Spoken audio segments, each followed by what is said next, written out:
Hari ini, kita kembali mengenang kelahiran seorang manusia pilihan, Nabi Muhammad SAW.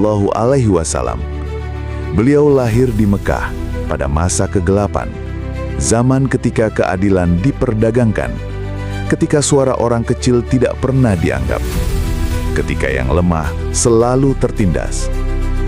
Namun dari rahim seorang ibu yang penuh kasih sayang, lahirlah seorang anak yatim yang kelak menjadi pemimpin besar. Seorang pemimpin yang tidak sekadar memimpin dengan aturan, tetapi dengan hati. Beliau adalah sosok yang jujur, amanah, penuh kasih sayang, dan tak pernah berpaling dari jeritan rakyatnya. Rasulullah SAW mengajarkan bahwa kekuasaan bukanlah alat untuk menindas, melainkan amanah untuk melindungi. Beliau tidak hanya berbicara tentang kebenaran, beliau menjalankannya. Beliau tidak hanya mengajarkan keadilan, beliau menegakkannya.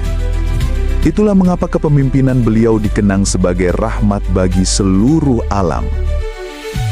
Hari ini, ketika kita melihat ribuan orang turun ke jalan menyuarakan keresahan, seharusnya kita belajar dari Rasulullah.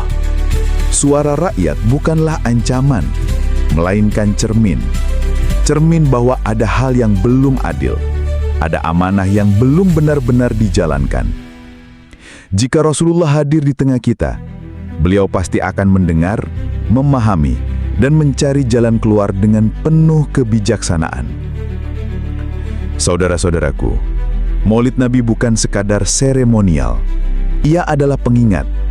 Pengingat bahwa sebuah bangsa hanya akan tegak bila pemimpinnya adil.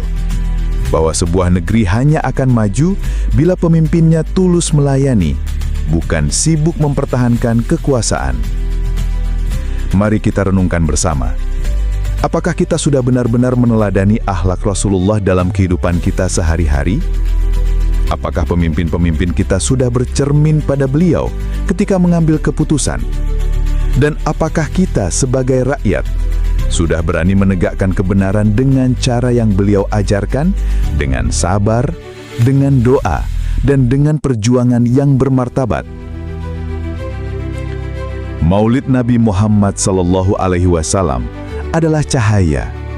Cahaya yang seharusnya membimbing kita semua, rakyat maupun pemimpin. Semoga dengan peringatan ini, negeri kita kembali diingatkan bahwa kepemimpinan tanpa akhlak hanya akan melahirkan keresahan. Tetapi kepemimpinan yang meneladani Rasulullah akan melahirkan kedamaian. Selamat memperingati Maulid Nabi Muhammad SAW, 12 Rabiul Awal 1447 Hijriah. Semoga cahaya beliau terus menyinari hati kita, langkah kita, dan perjalanan bangsa ini.